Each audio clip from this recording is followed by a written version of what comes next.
नमस्कार आनंद सर, सबसे पहले आपका बहुत-बहुत धन्यवाद हमारे चैनल से जुड़ने के लिए और अपना बहुमूल्य समय हमें देने के लिए। ये और ऑडियंस आपका हमेशा की तरह फिर से किसी और वीडियो में स्वागत है। तो इस वीडियो में सर की प्रोफेशनल टू पर्सनल लाइफ सारी चीज़ों के बारे में जानेंगे। वीडियो थोड़ा लंबा होगा बट इंटरेस्टिंग, आपको बहुत सारी चीज़ें जानने को मिलेंगी, तो वीडियो में बने रहें। और आप कमेंट करके जो फीडबैक है वो भी दे सकते हैं। तो शुरू करते हैं क्वेश्चन नंबर 1 से आनंद सर। सर क्वेश्चन नंबर मेरा फर्स्ट है कि हम सब के लिए हमारे जैसे ग्रेजुएशन करना, उसके बाद मास्टर करना, वो सभी एक बहुत ज़्यादा चुनौतीपूर्ण होता है कि सर ठीक है। पहले बैचलर्स करनी है, उसके बाद क्योंकि बैकलॉग्स पढ़ेंगे कैसे, ये सब्जेक्ट टफ है, थ्योरी करें, न्यूमेरिकल करें, करना है।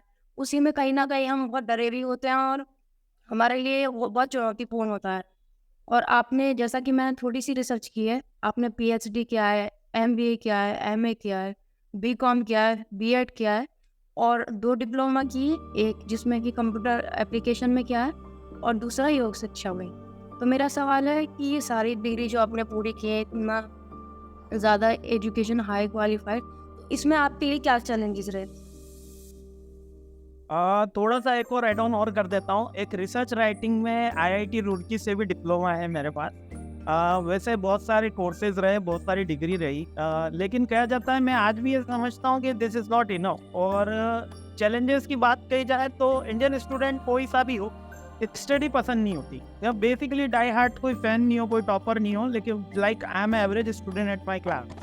तो कहा जा सकता है कि अपन कभी भी स्टडी लाइकली नहीं करते। स्टार्टिंग में मेरा जो था, मैंने बीकॉम और एमबीए करा था और मेरे को भी यही लग रहा था कि कहीं ना कहीं मेरा करियर एजुकेशन फील्ड में खत्म हो गया, क्योंकि आफ्टर दैट एमबीए मैंने एक इंडस्ट्री ज्वाइन कर ली थी, named as BMD private limited. Basically Banswara Rajasthan में सिचुएटेड है ये कंपनी, और एक एमएनसी है बेसिकली। तो काफ़ी अच्छा एनवायरनमेंट था, हेल्दी एनवायरनमेंट था, लेकिन समहाउ मेरा टीचिंग की तरफ थोड़ा सा कह सकते हो पैशन ज़्यादा था बचपन से ही। कि बचपन से मेरे को मीन्स 8-9 क्लास से ही मुझे ऐसा लगता था कि मुझे टीचर बनना है, क्योंकि मेरी मदर भी टीचर्स हैं। तो और टीचर बनना है, लेकिन टीचर में भी मेरे को कॉलेज में पढ़ाना है। मेरा बेसिक सब बेसिक, पर ये नहीं पता था स्टार्ट में कि करना क्या है। तो जस्ट एमबीए आफ्टर मेरा एक एग्ज़ाम क्रैक हो गया, जेईसीआरसी यूनिवर्सिटी का स्कॉलरशिप एग्ज़ाम था। तो लकीली मैंने फिर अपनी जॉब स्विच करी। जॉब स्विच करने के बाद मैं वापस एजुकेशन फील्ड में आया और पूरा 4 इयर्स हमको पीएचडी के लिए लगा। तो एक बहुत बड़ा टेन्योर लगा, मीन्स के 2011 में मेरा एमबीए हुआ था और 2014 में मैंने पीएचडी ज्वाइन करा। मतलब 2-3 इयर्स का बीच में गैप आया, जिसमें मैंने करीबन 2 इयर्स जॉब करी थी और 1 ईयर कह सकते हो कि अनएम्प्लॉयमेंट, या मैं कह सकते हो कि मैं तैयारी कर रहा था उस जॉब को क्रैक करने के लिए या इंटरव्यू एग्जाम क्रैक करने के लिए, पीएचडी एंट्रेंस का। वो कुछ इस समय हमारा पूरा का पूरा रहा और उसके बाद मेरा 4 इयर्स की पूरी जर्नी रही पीएचडी की। स्कॉलरशिप बेसिस पे था। मैं थैंकफुल हूँ जेईसीआरसी यूनिवर्सिटी के लिए कि उन्होंने स्कॉलरशिप दी और मेरे को ये चांस दिया कि मैं अपना रिसर्च वर्क परस्यू कर सकूँ। उसके बाद मुझे एक चीज़ समझ में आई कि थोड़ा-सा अपडेट होना होगा, मुझे एजुकेशन फील्ड में रहना है। स्कूल से भी कुछ ऑफ़र थे मेरे पास, तो बट स्कूल में मेरे को पता चला कि बीएड भी कंपल्सरी है, जो पहले ही पता था, लेकिन मैंने कभी ऐसा सोचा नहीं था कि मैं 11th-12th को कोई कोचिंग में पढ़ाएँगे या कहीं पे पढ़ाएँगे। तो फिर मैंने कहा क्यों ना हम बीएड करते हैं। इसके अलावा जब मैं एमबीए जस्ट जॉब मेरी लग गई थी, तो मैंने सोचा कि अपने आप को अपडेट करने के लिए और इकोनॉमिक्स फील्ड में रहने के लिए मैंने एमए इन इकोनॉमिक्स भी उस समय शुरू कर दिया था। तो 2 इयर्स मेरा वो डिग्री है। उसके बाद मैं बीएड में भी आ गया, उसके बाद योग शिक्षा का भी हो गया। कंप्यूटर का डिप्लोमा मैंने बहुत पहले कर लिया था और रिसर्च राइटिंग का मैंने पीएचडी के दौरान एक डिप्लोमा कंप्लीट किया था। ये रहा। तो मीन्स के आप कितना कर रहे हो, कितना अपडेट हो रहे हो, ये ऑल अबाउट योरसेल्फ। मीन्स के जब मैं इंडस्ट्री में था तो मेरे को लगता था, पहले जब मैं एजुकेशन में था एज ए स्टूडेंट था, तो मुझे लगता था ये काफ़ी टफ जॉब है, MBA is a very toughest thing और एक पोस्ट ग्रेजुएशन तो एक बहुत बड़ी बात हो जाती है। लेकिन जब मैं इंडस्ट्री में आया और एक्चुअल वर्क में आया, तब मुझे पता चला कि एजुकेशन से तो बहुत ईज़ी है, हमारे इंडिया में एजुकेशन सिस्टम तो बहुत ईज़ी है। एक्चुअल जो जॉब है वो उससे टफ है। सुबह 9 बजे जाता है बंदा और शाम को 6 बजे 7 बजे आता है, उसमें भी कितनी बार फिक्स नहीं होता। यूजुअली जब मैं इंडस्ट्री में था तो 16 आवर्स इन अ डे भी हमने कितनी बार वर्किंग करी है। तो मुझे लगा फिर कि एजुकेशन ईज़ी है। तो जब मैंने जब प्रैक्टिकल एक्सपीरियंस लिया, तो मुझे लगा कि नहीं, अपन ये कर सकते हैं। और आज भी मैं कहीं न कहीं किसी और कोर्सेज़ में जुड़ा हुआ ही हूँ, और जैसे ही वो कंप्लीट होगा उसकी अपडेट आप सबको मिल जाएगी। तो वो मेरा सबको यही कहना है कि अगर आप अपने एजुकेशन पे जितना फ़ोकस कर रहे हैं, जी। उतना आप अगर प्रैक्टिकल लाइफ के अगर कंपेयर करोगे तो उससे कहीं ज़्यादा ईज़ी है। हमको लगता है क्योंकि हम ये फर्स्ट टाइम अटेम्प्ट कर रहे होते हैं कि एमबीए इज़ टफ कोर्स, जबकि ऐसा नहीं है। काफ़ी चीज़ें सिंप्लीफाइड रहती हैं। प्रैक्टिकल लाइफ से जितनी भी प्रॉब्लम्स हैं एजुकेशन में, उनसे बहुत कम प्रॉब्लम हमको फेस करनी पड़ती है। बस कुल मिला के आपका मन लगना चाहिए और आपको थोड़ा इंटरेस्ट हो, तो थोड़ा आप ये ना सोचें कि कोई डिग्री लेनी है, ये सोचें कि नॉलेज आपको अपलिफ्ट करनी है, तो काफ़ी ईज़ी हो जाती है चीज़ें समझना, याद रखना, पढ़ना, एवरीथिंग। जी सर, जैसे कि अब हम आपकी वीडियो भी देखते हैं क्योंकि मैं भी खुद आपसे जुड़े हुए हैं, एमबी के स्टूडेंट हैं। तो सच में हमारा सबका एक्सपीरियंस है, जो हमारे क्लासमेट्स हैं और जीएल बजाज तक के भी स्टूडेंट हैं जो मेरे जुड़े हुए हैं, उनका भी यही कहना है कि जो आपका तरीका है वो समझाने का, जो बताने का, रियल लाइफ एग्जांपल देने का, उससे बहुत ज़्यादा मदद मिल जाती है। कई बार तो हम वही एग्जांपल लिख के आ जाते हैं कि आनंद सर ने ये बात कही थी, ये लिख देते हैं, तो उससे प्रेजेंटेशन में भी हमारे बहुत इंप्रूवमेंट आया। तो उसके लिए उन सब की तरफ से धन्यवाद, क्योंकि मैं पोल लगाई थी, कम्युनिटी पोल, उस पे काफ़ी अच्छे वोटिंग्स आए सर के इंटरव्यू के लिए। तो उन सब का यही रिस्पॉन्स था कि हम सब की तरफ से thanks. Okay, thank you everyone. और स्टूडेंट है तो टीचर है तो स्टूडेंट है, दोनों एक पैरेलल हैं, मीन्स तो दोनों तरफ से होती है एफर्ट। मैं केवल रास्ता दिखा रखा हूँ, लेकिन सारा हार्ड वर्क मुझे लगता है कि स्टूडेंट की तरफ से ज़्यादा होता है, क्योंकि मैं बहुत सी चीज़ें बहुत डीप में ले जाके और ग्राउंड रियलिटी पे ले जाता हूँ। तो इसमें इतना लंबा वीडियो देखना और उसको इतना डीपली मेरे साथ कनेक्ट कर पाना हर एक स्टूडेंट के लिए भी एक टीडियस टास्क होती है मेरे अकॉर्डिंग। तो हमेशा मुझे ये लगता है कि ठीक है, स्टूडेंट की ज़्यादा मेहनत है, मेरी तो कम मेहनत रहती है। स्टूडेंट क्योंकि मैंने तो पढ़ा दिया, याद करा दिया, लेकिन स्टूडेंट को लिखना भी है, उसको सारे एग्जाम्पल्स भी याद रखने हैं, नोट्स भी बनाने हैं, तो स्टूडेंट की एफर्ट में हमेशा से ज़्यादा मानता आया हूँ। और हम भी यही मानते हैं कि वो एक अच्छे इंसान का बड़प्पन भी होता है, तो ये हमारे लिए बहुत ज़्यादा सीखी हुआ है। नहीं, ऐसा कुछ नहीं है। दैट इज फैक्ट कि स्टूडेंट को देखिए बहुत सारे मल्टीपल सब्जेक्ट्स में डील करना होता है, नोट्स बनाने होते हैं, याद रखना होता है, प्रेशर काफ़ी स्टूडेंट के ऊपर ज़्यादा होता है। मीन्स क्या, आप क्रिकेट मैच देख रहे हो तो अगर बाहर से देख रहे हो तो काफ़ी आपको ईजी लगती है, लेकिन जब आप खुद बैटिंग करने देखते हो तो वहाँ पे चीज़ें टफ हो जाती हैं, है ना? तो उसमें बहुत सारे बोलना काफ़ी आसान है कि एक चीज़ पढ़ा दी और ठीक है, हमारे पास थोड़ा सा नॉलेज है और हम आपको वो नॉलेज सिंप्लीफाइड वे के अंदर मैं दे पाता हूँ। ये कह सकते हो कि ऊपर वाले का थोड़ा रहमो करम है, बाकी ऐसा कुछ भी नहीं है। स्टूडेंट की हार्ड वर्क मैं हमेशा से अप्रिशिएट भी करता आया हूँ। बहुत से स्टूडेंट जॉब भी करते हैं और उसके साथ एमबीए का कोर्स भी कर रहे हैं, या कहीं पे कुछ और वर्किंग में हैं, बहुत सी हाउसवाइफ भी हैं और वो एमबीए भी कर रही हैं। तो कहीं ना कहीं टीचर से ज़्यादा स्टूडेंट का जो रहता है वो थोड़ा सा मेरे को लगता है कि टफ टास्क है। और टीचर का तो शुरुआत में करियर थोड़ा स्ट्रगल वाला रहता है, जब वो चीज़ें नहीं सीख रहा होता है। आफ्टर 2-3 इयर्स उसको सारी चीज़ें फेवरेबल हो जाती है, सारे सब्जेक्ट टॉपिक्स फेवरेबल हो जाते हैं। तो ऐसा मेरा सोचना है कि टीचर का टास्क थोड़ा कम हो जाता है, रेस्पॉन्सिबिलिटी जरूर बढ़ जाती है, अपडेट रहने का थोड़ा सा बढ़ जाता है, लेकिन मेन स्टूडेंट का मेरे को हमेशा से लगता हुआ है। जी, बिल्कुल सर। तो इसी के साथ सर अगला हमारा क्वेश्चन है, आपके अनुभव से ही जो सबसे बड़ी टीचिंग और लाइफ से जुड़ी जो सीख है, वो क्या है? बेसिक मेरी हमेशा टीचिंग और लाइफ से बढ़ी हुई सबसे बेसिक सीख यही है कि हमेशा खुद को अपडेट करते रहना चाहिए, खुद को इम्प्रूव करते रहना चाहिए। और आपका मुकाबला किसी और के साथ नहीं है, आपका मुकाबला खुद के साथ है। देखिए, हम जैसे कि बहुत बार बोल देते हैं कि हाथ की सारी उंगलियां अलग अलग होती है, हर बच्चा अलग होता है, पेरेंट्स ये बात नहीं मान पाएंगे, सोसाइटी ये बात नहीं मान पाएगी, हमेशा आपका कंपैरिजन आपके पड़ोसी के साथ या आपके क्लासमेट के साथ किया जाएगा, है ना? तो आपका कंपैरिजन किया जाएगा कहीं न कहीं अपने दोस्तों के साथ, पड़ोसियों के साथ, फ्रेंड्स के साथ, कज़िन्स के साथ, ठीक है। लेकिन मेरा ये हमेशा से मानना है कि आपको कंपेयर खुद के साथ करना चाहिए कि आज आपने कुछ अगर नया नहीं सीखा, आज आप मुस्कुराए नहीं, आज आपने कुछ नया सोचा नहीं, तो आज आपने दिन वेस्ट कर दिया, है ना? लाइफ काफ़ी छोटी हो गई है, अब 60-62 ईयर्स की हमारी एवरेज लाइफ हो गई है अप्रॉक्सिमेटली, जो 100 ईयर पहले बोला जाता था। लेकिन ठीक है, कहीं न कहीं हम इतना फिज़िकली फिट नहीं है, ये बात सबको पता है। तो 62 इयर्स तक मैं एक थोड़ा-सा हेल्दी लाइफ़स्टाइल मान के भी चलता हूँ, तो डेली अगर हम कुछ नया नहीं सीख रहे हैं, तो हम कहीं न कहीं अपने लूप होल में जा रहे हैं।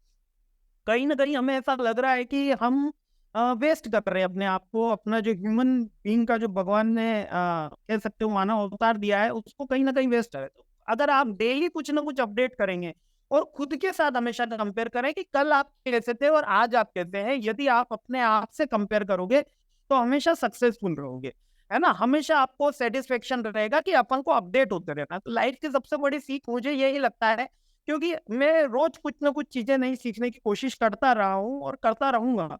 ठीक है, क्योंकि एक तो पैशन भी अच्छा भी लगता है कि नई चीजें सीखना, नई टेक्नोलॉजी सीखना, नए गैजेट सीखना, कोई नई सब्जेक्ट को सीखना।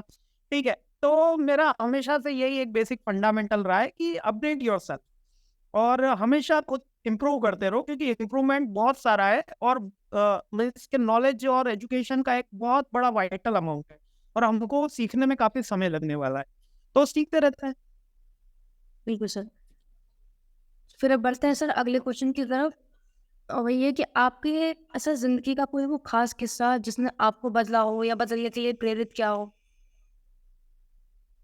सर देखा जाए तो बेसिकली इंडस्ट्री में मेरे साथ ऐसा हुआ था।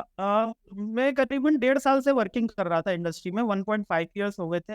सैलरी भी मुझे अच्छी ठीक-ठाक मिल जाती थी और मैं होम टाउन में ही था और मेरे फादर उसी कंपनी से रिटायर्ड थे, मीन्स के उनका करीबन 25 ईयर्स प्लस उस कंपनी में वर्किंग हो गया था। तो मेरी अपब्रिंगिंग भी उसी कंपनी में हुई थी, बीएमडी प्राइवेट लिमिटेड में, जो मयूर शूटिंग्स की एक सिस्टर कंसर्न है। तो मीन्स कि वहाँ का एमडी हो गया, डायरेक्टर हो गया, ओनर हो गया, सब मेरे को मतलब अपब्रिंगिंग सबने देख रखी है, बचपन से सब जने जानते हैं। और एक फैमिली में भी यही एनवायरनमेंट था कि अब बच्चे की यहाँ पे नौकरी लग गई है, तो 25 एक सेटल। साल तो अब कम से कम इसी कंपनी में सेटल है, क्योंकि जॉब सैलरी का कोई इशू नहीं है। सुबह जाना है, शाम को आना है। हाँ, ठीक है, कंपनी है, कॉर्पोरेट है, तो वर्किंग तो रहती ही है और प्राइवेट जॉब है, लेकिन बच्चा एक सेटल है, क्योंकि एमबीए कोर्स हो चुका था। लेकिन कहीं न कहीं मेरे को अच्छा नहीं लगता था।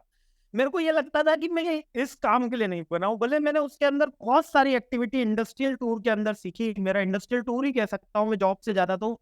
मैंने उसमें बजटिंग सीखा, मैंने उसमें एडवांस लेवल ऑफ एक्सेल सीखा, मैंने उसमें पावर पॉइंट प्रेज़ेंट जो एमबीए में सीखना चाहिए था, वहाँ पे हमने एक्चुअल प्रेज़ेंटेशन सीखे। वहाँ पे हमने ट्रेनिंग एंड डेवलपमेंट के क्वेश्चन सीखे, वहाँ पे हमने सैलरी मैनेजमेंट की क्लासेस देखी कि सैलरी कैसे बनाते हैं, पीएफ रिटर्न क्या होता है, ईएसआई का क्या जाता है, ईटीपी स्लज क्या होता है, एनवायरमेंट पॉल्यूशंस के कौन से लॉस कंपनी पे एप्लीकेबल होते हैं, लेबर वेलफेयर की कौन सी एक्टिविटी होती है, इवेंट ऑर्गेनाइज करना हो तो उसमें क्या करना होता है। मीन्स की एक छोटी सी जर्नी, मतलब 1.5 साल की जर्नी के अंदर मैंने बहुत सी चीजें वहां पे सीखी। और इस सीखने के बाद भी, एक सैलरी अच्छी होने के बाद भी, दिल से मजा नहीं आता था जब शाम को घर आते थे या रात को घर आते थे कि क्या हो रहा है ये अपने लाइफ में, क्योंकि सब कुछ बढ़िया था। और उस समय एकदम करियर क्विट कर देना, क्योंकि उस समय मेरे पास कोई पीएचडी में सिलेक्शन नहीं हुआ था, कोई स्कॉलरशिप की बात नहीं थी, दूसरी कोई कंपनी का ऑफर लेटर नहीं था, मतलब कुछ भी नहीं था मेरे पास। और स्विच कर देना कि अब मैं कल से नौकरी नहीं जाऊंगा। और मैंने 31 दिसंबर को अपनी जॉब इस तरीके से स्विच करी थी कि मैं अगले दिन से गया ही।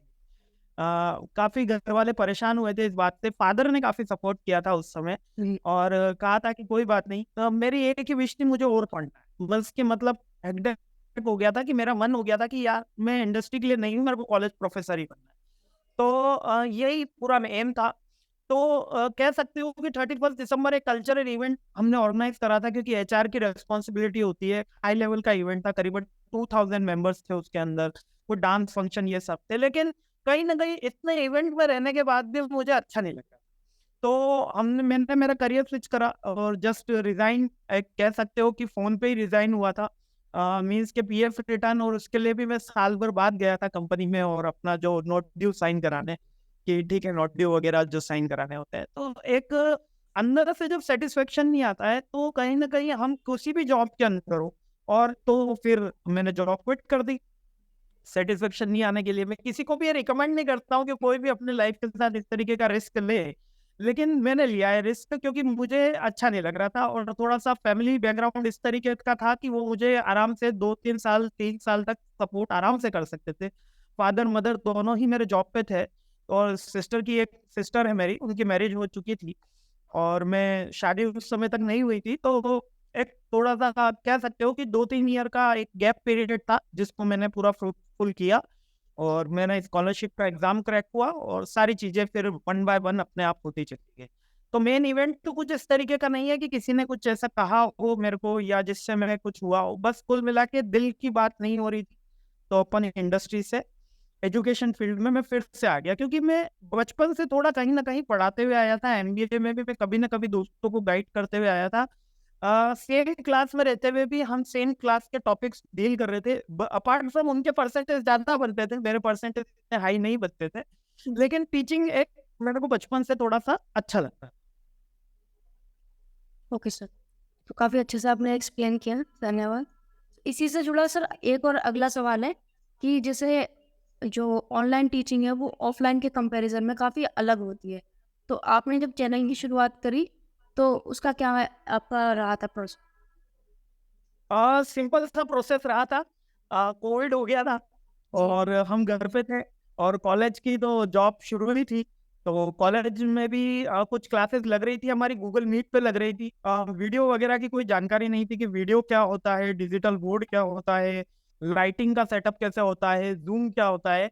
तो बेसिकली हमारी क्लासेस कुछ हो ही नहीं रही थी। स्टार्टिंग के जो शुरुआत का कोविड का पीरियड था, हम केवल असाइनमेंट्स बच्चों को व्हाट्सएप करने लग गए थे, ये स्टार्टिंग में हुआ था। फिर बाद में जाके कॉलेज ने ज़ूम क्लासेस स्टार्ट करी, गूगल मीट स्टार्ट करा, माइक्रोसॉफ्ट का ऑफ़िस स्टार्ट करा। मीन्स के 2-4 उनके ऑप्शंस थे, जिनके साथ माइक्रोसॉफ्ट टीम के थ्रू हम क्लासेस लेने लगे।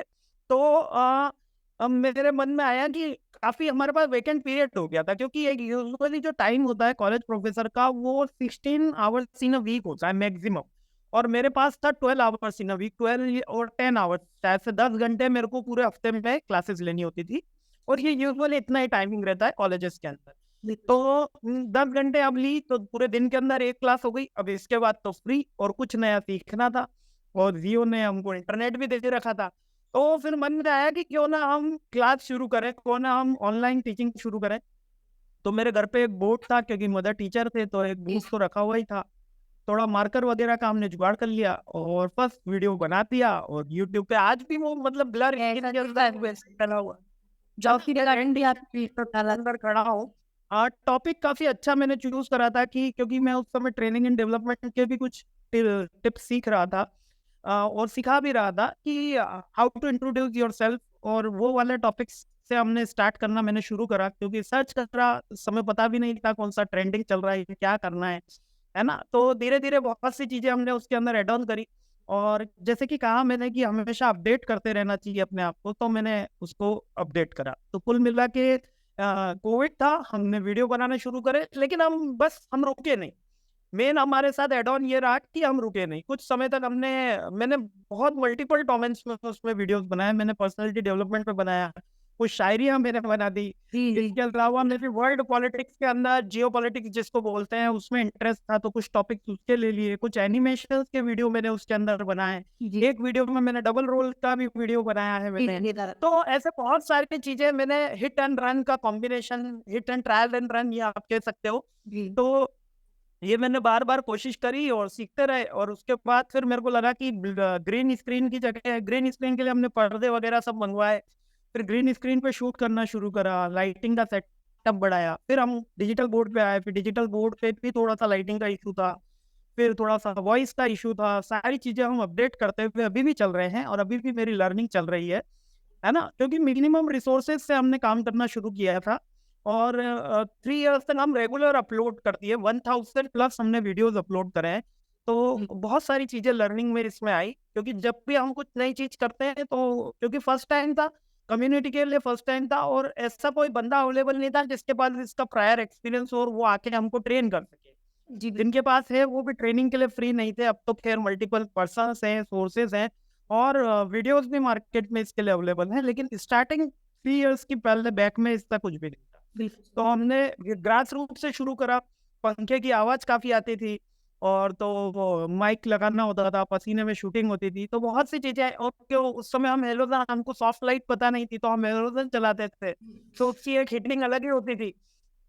तो ऐसी बहुत सी चीज़ें थी उस समय, ठीक है? जिससे हम अपडेट होते हुए चले गए। तो ये सारी हमारी लाइफ़ की जर्नी रही या यूट्यूब चैनल की जर्नी जिसमें हमने 1000 प्लस वीडियोस और 50,000 अपने कह सकते हो 51,000 अप्रोक्स हो गए हैं, सब्सक्राइबर गेन किए हैं। कुछ बड़ा अमाउंट तो नहीं है, लेकिन जब भी मैं उसको देखता हूँ उस जर्नी को, तो मुझे अच्छा सा लगता है कि कुछ मैंने गिव अवे करा है, कुछ नॉलेज जो था जो स्टूडेंट के हमेशा काम आएगा, उसको सिंप्लीफाइड वे के अंदर एक्सप्लेन करने की कोशिश करी। That all about my channel. Yes sir, काफ़ी अच्छी जर्नी है और काफ़ी कुछ इसमें सबको सीखने के लिए मिलेगा कि हमारी शुरुआत करना बहुत ज़रूरी है। हम अगर ये सोचेंगे कि बहुत ही टॉप और एडवांस चीज़ पे करेंगे तभी शुरुआत करेंगे, तो ऐसे शायद जी, एग्जैक्टली, बहुत डिले हो जाए। एग्जैक्टली, एग्जैक्टली कि आपके पास जो भी रिसोर्सेज हैं, आप एक बार स्टार्ट करिए, आप पाथ अपने आप बनता चला जाएगा। मतलब कि आपके पास 1000 सीढ़ियाँ चढ़नी है, तो एक सीढ़ी तो पहले चढ़नी ही पड़ेगी। जी, तो आपके पास जो भी रिसोर्सेज हैं, आप उसमें शुरू तो करिए, फिर आगे बढ़ेंगे, तब प्रॉब्लम आएगी, फिर आप चेंज करिएगा। तो अपडेशन चलता रहेगा। अगर मैं ये सोच लेता कि हाँ, डिजिटल बोर्ड फर्स्ट स्टेट आएगा, फिर मैं स्टार्ट करूँगा, माइक आएगा तब स्टार्ट करेंगे, तो एक काफ़ी अलग बात होती। और मैंने कभी ऐसा सोचा नहीं, हमेशा मिनिमम रिसोर्सेज जो भी अवेलेबल रिसोर्सेज हैं, मिनिमम तो नहीं कह सकते, जो भी अवेलेबल रिसोर्सेज है स्टार्ट करना चाहिए, ताकि इम्प्रूवमेंट रहता रहे। हमको ये तो पता रहेगा कि ये नहीं करना है, ये नहीं करना है, तभी हम सीख पाएंगे कि क्या करना चाहिए। ठीक है, तो ये बेसिक पॉइंट है इसका। जी सर। तो बढ़ते हैं अगले क्वेश्चन की तरफ। जैसे कि मैंने पहले ही बताया कि मैं भी आपसे जुड़ा है क्योंकि मैं भी एमबीए कर रहे हैं। तो सर आपकी जो अंतिम प्रहार की सीरीज़ है, जैसे कि अभी एग्ज़ाम हुए थे सेकंड सेम के, मैंने आपको बैक टू बैक फीडबैक दिए कि इतने परसेंट हिट हुआ। तो सर मैं जानना चाहते हैं कि ये जो अंतिम प्रहार की सीरीज़ है, इसकी ये एक काफ़ी इनोवेटिव आइडिया रहा है और बहुत ज़्यादा हेल्प इससे मिलती है। तो इसकी शुरुआत कैसे हुई सर? इसकी शुरुआत तो मेरे से ही हुई। जब मैं एमए इकोनॉमिक्स कर रहे थे या हम एमबीए कर रहे थे, तो एज ए स्टूडेंट मुझे भी इंपॉर्टेंट क्वेश्चन की बड़ी नीड होती थी कि कोई भी बता दे रात को कि भैया ये इंपॉर्टेंट क्वेश्चन आने वाले हैं और अपना परसेंटेज बन जाए, क्योंकि मैंने कहा मैं हमेशा से एवरेज स्टूडेंट रहा हूँ, है ना। वैसे डिस्ट्रिक्ट में मेरी रैंक आई थी 12th में, 9th पोजीशन पे मैं डिस्ट्रिक्ट में था, और कॉलेज में भी शायद टॉपर या सेकंड रैंक पे हम रहे हैं। ठीक है, लेकिन फिर भी मैं हमेशा से ये सोचता था कि इम्पोर्टेंट क्वेश्चन कहीं से मिल जाए, तो इम्पोर्टेंट क्वेश्चंस की सीरीज ये मेरे को स्टार्ट करनी थी, और इसका नाम हमको सोचना था कि क्या रखा जाए। तो लास्ट टाइम पे रख रहे थे, पर मैं कोई हिंदी नाम चाह रहा था, तो क्योंकि मुझे लग रहा था नहीं, अब इंग्लिश का इम्पोर्टेंट नहीं रखेंगे, क्योंकि इम्पोर्टेंट के नाम से एक तो यूट्यूब में बहुत सारे थिंग्स थी, to be very honest, important videos करके। तो मैंने एक थोड़ा सा अंतिम सोच लिया था, और प्रहार तो ऐसे उस समय रामायण महाभारत देखते थे तो थोड़ा सा याद आ गया, तो इस तरीके से अंतिम प्रहार हो गया। फिर हमने इसका एक थोड़ा सा ब्लूप्रिंट भी तैयार कर दिया है, मीन्स कि अब इसका एक प्रोटोकॉल है कि हम कम से कम उसमें 10 यूनिवर्सिटीज के पिछले 5 साल के पेपर तो एटलीस्ट टच करते हैं, भले वो एकेटीयू के लिए हमको डिजाइन करना हो, जीजीटीयू के लिए डिजाइन करना हो, आरटीयू के लिए डिजाइन करना हो, देवी अहिल्या के लिए डिजाइन करना हो, किसी के लिए भी हमको अगर डिजाइन करना हो यूनिवर्सिटीज के, तो हम मल्टीपल डोमेन्स में, जैसे कि जीजीटीयू और या आरटीयू कह सकते हो या एकेटीयू, ये टेक्निकल यूनिवर्सिटीज में आते हैं। तो टेक्निकल की सिमिलर काइंड ऑफ जो यूनिवर्सिटीज है, डिफरेंट टेक्निकल यूनिवर्सिटीज, उसमें सेम काइंड ऑफ पेपर्स चलते हैं, क्योंकि सिलेबस ऑलमोस्ट सिमिलर होता है। तो हम उनके पेपर्स का अप्रोक्सीमेटली पिछले 5 साल के पेपर जो हमको पास अवेलेबल होते हैं उन सब से, प्लस एक रिसेंट ट्रेंड उस यूनिवर्सिटी का क्या चल रहा है, वो सारा एनालिसिस करके जॉट डाउन करते हैं करीबन 20-25 क्वेश्चंस, और उसके बाद हम फाइनलाइज करते हैं कि ये 10 से 12 या 14 क्वेश्चंस कौन से होने वाले हैं जो बच्चों के लिए इंपॉर्टेंट होते हैं। अगर एग्जामिनर कोई भी ट्रेंड फॉलो करता है, कहीं से भी कोई भी कैचअप करने की कोशिश करता है, तो हम उसको ट्रेस कर पाते हैं। लेकिन अगर एग्जामिनर सोच ले कि मैं तो पिछला देखूंगा ही नहीं, नया ही कुछ देने की कोशिश करूंगा और अपने मन से दूंगा, तो फिर उसके अंदर ये चीजें नहीं हो पाती। ठीक है, तो बेसिकली कभी कभी मेरे को हमारा अंतिम प्रहार हिट भी नहीं होता, लेकिन most of the time hit होते हुए देखा है बच्चों ने, इसीलिए काफी बच्चे उसकी तारीफ भी करते हैं। लेकिन मैं फिर भी वही रिकमेंड करता हूँ कि डिटेल वीडियो पहले जरूर देखिए, बहुत लर्निंग हो जाए, और उसके बाद रिवीजन क्लास मोड पे आप अंतिम प्रहार जरूर चेक करें, जिससे कि आपका थोड़ा सा एक्सेल हो जाए, अपन उस पॉइंट के ऊपर अच्छे से और सीख लें। जी सर, बिल्कुल। तो स्टूडेंट की इसी हेल्प से रिलेटेड एक अगला क्वेश्चन है कि एक टीचर के लिए उनके स्टूडेंट से जो जुड़ाव होता है वो एक खास बात होती है, खास तरह का बॉन्ड होता है। तो इस पर आपका पर्सनली क्या सुझाव है, आप किस तरह से लेते हैं? देखिए आज के लाइफ और आज के लाइफस्टाइल को देख के आजकल टिकटॉक और रील वाले स्टूडेंट काफी ज्यादा हो गए, बिल्कुल है ना। इंस्टा और मीन्स के कहीं ना कहीं हम कह सकते हैं इथिक्स मोरालिटी ये डाउन हुई है। नो डाउट आज भी जैसे कि गुरु पूर्णिमा होती है तो मैं मेरे गुरुजनों को जरूर याद रखता हूँ और उनसे हमेशा ब्लेसिंग लेता हूँ। अगर मैं वहाँ पर सिटी में अवेलेबल हूँ तो उनके घर भी विजिट करता हूँ, और नहीं होता हूँ तो फोन तो मैं उनको करता ही हूँ। गुरु पूर्णिमा पे हम स्पेशली रखते हैं। कहीं ना कहीं ये लूप होल हुआ है, फिर भी आई लकीली कि मुझे इससे बहुत कम कोई स्टूडेंट मिला है जिसने कुछ केओस करा हो या कुछ मिसचीफ करी हो। हंसी मजाक क्लास में हमेशा मेरे बना ही रहता है, क्योंकि मेरी क्लास में हमेशा इंटरेक्टिव सेशन ही चलते हैं, टू वे कम्युनिकेशन ही रहता है। तो वो हमेशा से मैं यही सोचते हुए आया हूँ कि एक जो बॉन्डिंग होती है टीचर और स्टूडेंट की, वो कहीं ना कहीं एज अ फ्रेंड भी होनी चाहिए, एज अ मेंटोर भी होनी चाहिए, एज अ गाइड भी होनी चाहिए, सारी इनबिल्ड होनी चाहिए। और एक टीचर को वो एक रोल मॉडल की तरह देखे, कि हाँ ठीक है, बाय नेचर, बाय मैं ये नहीं कह रहा कि उसको जॉब के परसेप्शन से देखना है, उसको हमेशा ये सोचना चाहिए कि इसलिए हम कभी क्लास में जाते हैं, कभी पब्लिक मीटिंग में जाते हैं, तो या कभी स्पीकिंग करने का कॉलेज, तो हमारा एक प्रोफेशनल एरा अलग हो जाता है हर टीचर का, मेरी बात नहीं कर रहा हूँ, हर टीचर का। और एक जो हमारा फैमिली बैकग्राउंड होता है उसके साथ मेरा एक अलग ही कॉम्बिनेशन रहता है। तो मेरे फैमिली भी बोलती है कि भाई तू वीडियो अलग तरीके से बनाता है, वहाँ पे बात अलग, यहाँ पे अलग। तो ऐसा रहता है, ठीक है, because we are all human being. But teacher और स्टूडेंट का जो बॉन्ड है वो आज कहीं ना कहीं लूप होल हुआ है, कहीं ना कहीं उसमें ब्रेकडाउन आया है। लेकिन फिर भी ऑनलाइन टीचिंग से ऐसे बहुत से स्टूडेंट हैं जिनको मैंने देखा नहीं, जिनसे मैं कभी मिला नहीं, इवन मेरे लिए कभी कभी गिफ्ट भी भेज देते हैं, है ना। और काफी हेल्दी कमेंट भी करते हैं, कभी इंस्टा पे बात भी करते हैं, कहते हैं कि सर आप कभी वाराणसी आए, कभी लखनऊ आए तो हमारे घर रुके हैं। ये बहुत सी चीजें हैं, बहुत मीन्स हार्ट वार्मिंग रहता है, कि मजा आता है ऐसे बात करने में, और लगता है कि कुछ हमने उनकी हेल्प करी उनके एजुकेशन करियर में। तो एक बॉन्ड तो डेवलप हुआ है। लेकिन मेरा ओवरऑल यही कहना है कि स्टूडेंट टीचर के बॉन्ड को एज ए फ्रेंड बॉन्ड पे देखना चाहिए, क्योंकि आजकल सुसाइड के केस बहुत हो रहे हैं। टीचर जी जी एक्स्ट्रा स्ट्रेस दे देते हैं बच्चों के ऊपर, कोटा के ऊपर, कोटा जैसे राजस्थान में जगह है, आप सबको पता है, वहाँ पर सुसाइड के केस काफी बढ़ गए हैं। इवन हमारे सीएम अशोक गहलोत जी ने भी उसके ऊपर कमेटी बनाई है, उस कमेटी ने एक्शन लिया है कि संडे को टेस्ट नहीं कराया जाए। पर टेस्ट न करवाना बच्चों के ऊपर स्ट्रेस लेवल कम करने का मेरे को कोई सॉल्यूशन उसमें फ्रूटफुल नहीं लगता। हाँ, टेस्ट नहीं होगा तो हमें पता नहीं रहेगा कि बच्चा कितना ज्यादा पढ़ा है और कितना कम पे है, लेकिन एक जो गैप हो रहा है वो कम्युनिकेशन गैप हो रहा है। क्योंकि टीचर उसको बोल देता है जैसे ही कॉलेज के अंदर आता है कि बेटा क्योंकि देखिए एक बेसिक माइंड सेट होता है।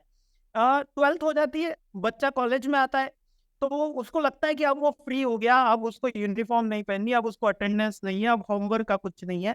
और जैसे ही कॉलेज में आएगा, फर्स्ट डे क्लास अटेंड करेगा और टीचर उसको बोल देगा कि भाई ज्यादा उड़ने की जरूरत नहीं है, अब तू अपनी जगह रहे, अभी तू कॉलेज में आया, अभी तूने कुछ नहीं किया है। बच्चे को जो लग रहा था वो स्कूल लेवल पे उसने बहुत कुछ अचीव किया है, टीचर ने फर्स्ट डे ही उसको ये कह दिया कि अब तक कुछ भी नहीं देखा है। टीचर ने ओवरऑल सही कहा है, लेकिन जो वे ऑफ टॉकिंग होती है, जो एटमोसफियर बिल्ड होता है, कहीं ना कहीं टीचर के थ्रू भी ये बात रहती है कि काफी स्ट्रिक्टनेस हम मार्क्स के ऊपर हो जाते हैं, ग्रेड्स के ऊपर हो जाते हैं, होमवर्क्स के ऊपर हो जाते हैं। इसके ओवरऑल डेवलपमेंट की एक्टिविटी लूप होल हो जाती है। मीन्स के ऐसा नहीं है, ये सभी जने जानते हैं कि ज्यादा अच्छी ग्रेड से ज्यादा अमाउंट में सैलरी मिलेगी, इसकी प्रोबेबिलिटी कम है। मीन्स के ऐसे बहुत सारे एंटरप्रेन्योर हैं या बिजनेसमैन हैं जो कम एजुकेशन यानी कि ग्रेजुएट होने के बाद भी काफी अच्छा स्कोर अमाउंट कमा लेते हैं। लेकिन फिर भी मेन जो सोसाइटी का बिहेवियर होता है टीचर्स का भी वही बन जाता है कि भाई teachers marks each and everything. तो थोड़ा सा बॉन्डिंग में एक कम्युनिकेशन गैप है। अब वो दोनों तरफ से, टीचर के साथ भी और स्टूडेंट के साथ भी। स्टूडेंट भी होते हैं वो मस्ती से अपने रील बना रहे होते हैं, कुछ और अदर एक्टिविटीज के अंदर होते हैं, और टीचर्स भी ये सोचते हैं कि इनके साथ मेरी जो बॉन्डिंग है वो कॉलेज लाइफ की है, college is certain amount give me and मैं उसके लिए कुछ सर्टेन लेक्चर डिलीवर कर रहा हूँ, इसके एक्स्ट्रा एड ऑन नहीं दे रहा। मतलब आप देख सकते हो कि टेक्निकल इंस्टीट्यूट में इथिक्स की क्लासेस लग रही है।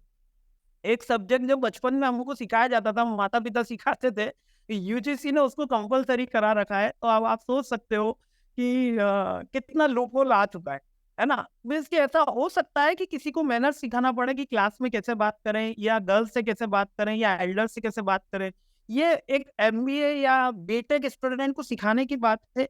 अगर अगर ये सिखाने की बात है तो कहीं ना कहीं हमारा एजुकेशन सिस्टम काफी इसके अंदर पिछड़ चुका है, क्योंकि ये बचपन से ही आना चाहिए बच्चे को, है ना। ये स्कूल में ऐसी कोई क्लास नहीं, आप अपने दादाजी से या पापा से ही पूछ लोगे कि क्या एथिक्स की कोई क्लास होती थी। जी, आपने लेकिन बिल्कुल छठी में सही कोई चीज़ बताई। सब्जेक्ट आता था। हाँ, छठी में कोई सब्जेक्ट आता था नैतिक शिक्षा करके, बाकी फिर कभी हमने नहीं पढ़ा, है ना। छठी, सातवीं, आठवीं के अंदर वो सब्जेक्ट आया करता था, जी। है ना। तो बट ये अब कंटिन्यूस एमबीए लेवल तक चल रहा है एथिक्स का सब्जेक्ट, ह्यूमन वैल्यूज एक पूरा स्कोर है। तो कहीं ना कहीं मेरे को ये लगता है और दुख भी होता है इस बात पे कि लूप होल हो गया है, ठीक है। बट इसको इम्प्रूव दोनों साइड से किया जा सकता है। अगर हम ही समस्या है तो समाधान भी हमारे पास ही है, जी, ठीक है। बस शॉर्टर वे के अंदर यही बात। बिल्कुल सही चीज़ है सर। और जो भी आपने सारी चीज़ें एक्सप्लेन की हैं, वो काफ़ी ज़्यादा दुखदायक है, क्योंकि जो युवती है, वो एक देश के लिए बहुत ज़्यादा ज़रूरी चीज़ है। तो उनको सपोर्ट करना एक बहुत ज़्यादा ज़रूरी पार्ट हो जाता है कि उन्हें अच्छे से कह सकते हैं कि समझा के चलना चाहिए। सर, इसी से जुड़ा एक अंतिम सवाल है इस इंटरव्यू का, कि ऐसी गलती आपके मतलब आपके अनुभव में, जो आप टीचिंग कर रहा है, आपने जो एक मोस्ट गलती जो बच्चों की देखी हो, और उस पर आपका सुझाव स्टूडेंट। मैंने दो गलतियां बहुत से स्टूडेंट के साथ देखी है। फर्स्ट जो उनका होता है कंपेयर करना। सर, उसने डेटा साइंस सब्जेक्ट लिया था तो उसका 40 लाख का पैकेज लग गया। उसने बीटेक करके ये वाला कोर्स किया है तो मेरा ये पैकेज लग गया। उसने ये वाली डिग्री करी है तो उसका साथ ये हो गया। उसने ऐसा करा था तो उसके साथ ये हो गया, क्या मैं भी वो कर लूं। ये हम भी करते हैं, पेरेंट्स भी करते हैं, सारे सोसाइटी भी करती है, क्योंकि हर बच्चा यूनिक होता है। देखो, किसी के लिए अगर कोई साइंस सब्जेक्ट है, किसी के लिए अगर कोई फाइनेंस की स्ट्रीम है, तो किसी दूसरे के लिए मार्केटिंग की स्ट्रीम है, किसी के लिए ऑपरेशन मैनेजमेंट की स्ट्रीम है। आप कंपेयर नहीं कर सकते, भले आपने सेम चीज सेम कोर्स किया हुआ हो। तो सबसे पहला बच्चा खुद ही कंपेयर करना शुरू कर देता है, क्योंकि उसको अपब्रिंगिंग से सिखा दिया जाता है कि ये चीज तुम कर सकते हो, ये चीज नहीं कर सकते। थोड़ा सा रिवाइंड में चलते हैं इसमें, इसी एग्जांपल को आगे लेते हुए तो रिवाइंड पर थोड़ी पीछे की तरफ हम ले जाते हैं। जब छोटा बच्चा होता है, उसको नहीं पता कि वो कहाँ गिरेगा और कहाँ उसको संभल के चलना है। वो धूप में भी नंगे पांव दौड़ जाएगा। वो सीढ़ियों पे उसको जरा भी डर नहीं होता है कि गिर जाएगा। उसके पेरेंट्स को डर होगा कि वो गिर जाएगा, है ना। बच्चे को डर नहीं होता, क्योंकि उसको नहीं पता कि फेल्योर क्या है, उसको नहीं पता कि कौन सी चीज वो कर सकता है, वो नहीं कर सकता। वो सोचता है हर चीज वो कर सकता है। और ये एटीट्यूड हम भूल जाते हैं, ये एटीट्यूड हमें मिस हो जाता है। हम हमेशा ऐसे सोचते हैं कि ये चीज हमारे अचीवेबल है, ये अचीवेबल नहीं। आप सोचिए, एक भारत देश है, वहां पर एक गरीब तबके से निकला हुआ व्यक्ति, जिसके अगर कहा जाए, जो हमारे पास हिस्टोरिकल बैकग्राउंड है कि फादर जो है वो चाय वाले थे, है ना, और वो चाय बेचा करते थे। वो इस सुप्रीम कंट्री, जिसको मतलब वर्ल्ड ग्रेटेस्ट कंट्री में अगर कहा जाए, जिसमें 140 करोड़ से ज्यादा अब अपना पॉपुलेशन हो गया है, वहां का प्राइम मिनिस्टर बन जाता है।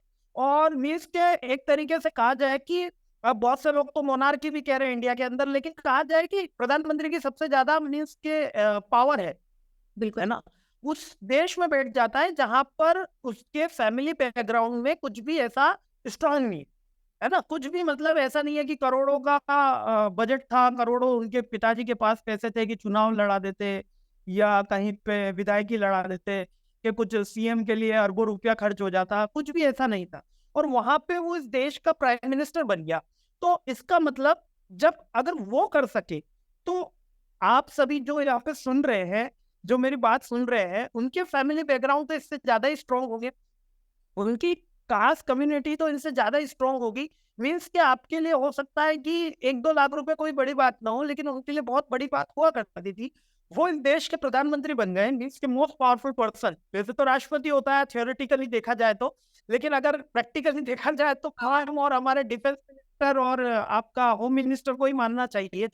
लेकिन तो अगर वो कर सकते हैं तो हर स्टूडेंट कर सकता है। मीन्स कि आप सबके अंदर इतनी ताकत तो है कि एक छोटा मोटा देश तो जीत ही लो। मतलब कि श्रीलंका, पाकिस्तान, बांग्लादेश के ऊपर अगर आपको जीतना हो तो आप जीत ही सकते हो। लेकिन हम वही कि ये काम हम कर सकते हैं, ये काम हम नहीं कर सकते। हम 20,000 की नौकरी हमें मिल जाएगी तो बढ़िया हो जाएगा, एक गवर्नमेंट जॉब मिल जाएगी तो बढ़िया हो जाएगा। हम हमारी थिंकिंग ही नैरो हुई हुई है। तो फर्स्ट मोस्ट प्रोबेबली बच्चे गलती करते हैं, वो अपने आप को कम समझते हैं और दूसरों से कंपेयर कर रहे होते हैं, क्योंकि अनसक्सेसफुल पीपल ज्यादा है मार्केट में, तो हमेशा अनसक्सेसफुल थिंग्स ही मिलती है। 95%, 98% के पीपल जो है वो अनसक्सेसफुल है, तो हमेशा आप बोलोगे एमबीए कर लेते हैं, अरे कोई स्कोप नहीं है, बीटेक कर लेते हैं, अरे कोई स्कोप नहीं है, एमटेक कर लेते हैं, अरे कोई स्कोप नहीं है, पीएचडी कर लेते हैं, अरे ऐसे ही घूम रहे हैं पीएचडी वाले भी, कोई स्कोप नहीं है। मीन्स कि ये एक टेंडेंसी हो जाती है, क्यों? क्योंकि unsuccessful people is more than, काफी ज्यादा है, और 60-40 का रेशो नहीं है, 95 और 5 का रेशो है। तो आपको सक्सेसफुल पीपल कम मिलेंगे, अनसक्सेसफुल ज्यादा मिलेंगे। तो सबसे पहली गलती तो बच्चे ये करते हैं। और सेकंड गलती ये करते हैं, वो गिव अप बहुत जल्दी कर देती है। आज की जनता में गिव अप करने की बहुत जल्दी, मतलब कि हाँ ठीक है, नहीं हो रहा है तो खत्म करते हैं, कोई दूसरी चीज शुरू करते हैं। एचआर में जॉब नहीं लग रही है तो गिव अप करते हैं, मार्केटिंग ज्वाइन कर लेते हैं, 5-6 साल इसमें नौकरी करेंगे। मार्केटिंग में जॉब अच्छा स्ट्रगल लग रहा है तो अपन फाइनेंस में चले जाते हैं। ये वाली जॉब में स्ट्रगल लग रहा है, यहाँ पे बॉस अच्छा नहीं लग रहा, दूसरी जॉब में चले जाते हैं। मीन्स कि आप चीजों को सही करने की जगह हमेशा उनसे भागने की कोशिश आज की जो यूथ है वो करता आया है। और ये मेजरली कि हमको अगर जहाँ कंफर्ट जोन दिखता है वहां पे ज्यादा अट्रैक्शन चला जाता है, जहां भी थोड़ा सा स्ट्रेस आता है वहां हमको लगता है नहीं दूसरी चीज करते हैं यार, इसमें तो बहुत पढ़ाई, न्यूमेरिकल छोड़ देते हैं, एग्जाम में क्या हो गया, क्यूटीएम में तो बहुत कमेंट डाली। क्वेरी आई थी इस बार भी क्वेरी आई थी, न्यूमेरिकल छोड़ देते हैं, सर टफ है, क्यों छोड़ देते हैं? और ये क्यूटीएम का टफनेस या किसी भी न्यूमेरिकल की टफनेस आपकी लाइफ की टफनेस से काफी कम है। इस 0.0001% इतना न्यूमेरिकल टफ है अगर आपकी लाइफ के स्ट्रगल से बात करी जाए, है ना? तो होप छोड़ देते हैं और दूसरों से कंपेयर करते हैं। These are the most error, means के फ्रिक्वेंट एरर जो हर स्टूडेंट करता है, और जो उसके डिक्लाइन होने का भी प्रोमिनेंट रीजन होता है। क्योंकि कभी उसको लगता है उसको सिंगर बनना चाहिए और वो सिंगिंग अच्छी करने लगता है, और फिर कहीं पे लूपहोल आता है, उसको दूसरा अच्छा बड़ा सिंगर मिलता है, बोलता है कंपटीशन ज्यादा है सर, वो तो नहीं करेंगे, अपन दूसरी चीज कर रहते हैं। फिर वो अलग एजुकेशन फील्ड में आएगा, फिर उसको वहां कंपटीशन ज्यादा लगेगा, फिर वो वहां छोड़ देगा, है ना? जैसे सरकारी नौकरी, अरे उसमें तो 8 लाख लोग एग्जाम देते हैं और 800 जनों का ये सिलेक्शन होता है। उन 8 लाख में से 80% पॉपुलेशन सही से तैयारी नहीं कर रही होती। सही से तैयारी मतलब कि डेली के 8 आवर्स पोस्ट के लिए डेडिकेशन से काम नहीं कर रही होती।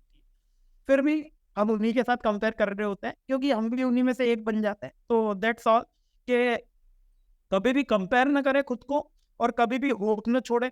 और लाइफ बहुत बड़ी है, और आप बहुत शक्तिशाली है, आप बहुत महान है, और आपके पास भगवान ने अगर सुन पा रहे, देख पा रहे, बोल पा रहे हैं, तो बहुत सारी एबिलिटी दे रखी है जिससे आप अपनी लाइफ में बहुत कुछ कर सकते हैं, है ना?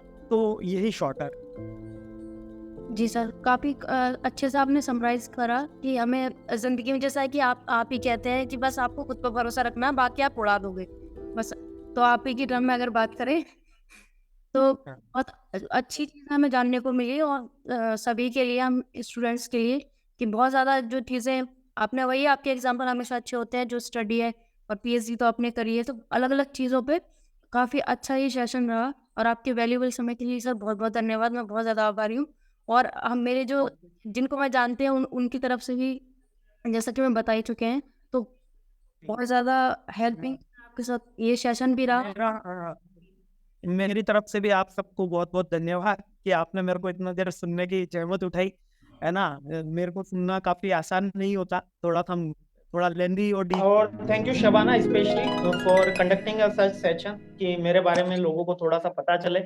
और ओवरऑल में आप सबका बहुत बहुत धन्यवाद कि आपने यहाँ तक मुझे सुना, क्योंकि मेरे को सुन पाना काफी वास्तविकता में टफ होता है, क्योंकि बहुत सी चीजें मैं डीपली ले जाता हूँ। और एंड ऑफ द डे मैं यही कहना चाहूंगा कि आप सभी खुश रहें, मस्त रहें और एंजॉय करें। जय हिंद। That's it. ठीक है सर, और मेरी तरफ से बहुत-बहुत धन्यवाद, आपने वैल्यूएबल टाइम ये निकाला। और मेरी भी जिस क्वालिटी का आपने इन्फॉर्मेशन और मैसेजेस और जिस तरह से समझाया, उसी तरह से मैं भी इसे अपलोड करके और ज़्यादा अच्छी क्वालिटी में लोगों तक पहुँचा सकूँ। Best of luck for your future and thank you. Thank you sir, thank you so much for your okay. Place. जय हिंद।